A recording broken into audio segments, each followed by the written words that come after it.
பிடிக்கும். Okay okay பாட்டி.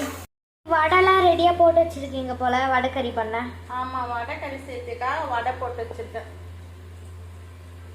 இப்போ நெக்ஸ்ட் என்ன சேர்க்கணும் பாட்டி? இப்போ வந்து இஞ்சி பூண்டு இது போட்டுக்கலாம். இப்போ தக்காளி சேர்த்துக்கலாம்.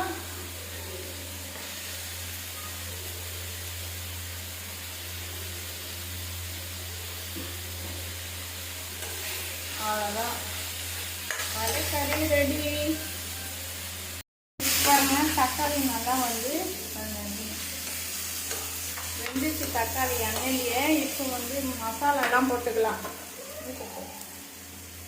இப்போ வந்து கரம் மசாலா, சில்லி பவுடர், மஞ்சள் தூள் போட்டுக்கலாம். போட்டாச்சு.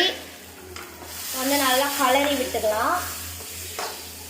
அடுத்து வந்து என்ன ஊற்றணும் பாட்டி? தண்ணி தானே ஊற்ற போறீங்க? ஆமாம், தண்ணி ஊற்றிட்டு அப்புறம் வடை சேர்க்கணும்.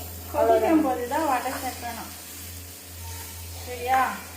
வடை அப்படியே சேர்ப்பீங்களா எல்லாம் கொஞ்சம் தூள் பண்ணியா? ஓகேவா? தண்ணி ஊற்றிக்கலாம்.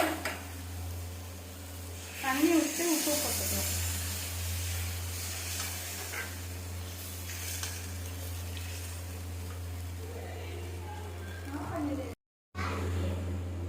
உப்பு போட்டுக்கலாம். கொதிச்ச பிறகு வடை போட்டுக்கலாம். வந்து இந்த வடையெல்லாம் தூள் பண்ணி வச்சிருக்கல, இது போட்டுக்கலாமா? போட்டுக்கலாம். அவ்வளோதான். நீ பத்தியா வடைக்கறி சூப்பரா இருக்கு பாட்டி.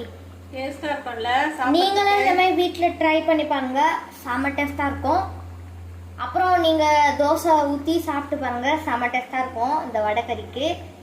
ஓகே காய்ஸ், பாய். இதோட அடுத்த வீடியோவில் சந்திக்கலாம். பாய்.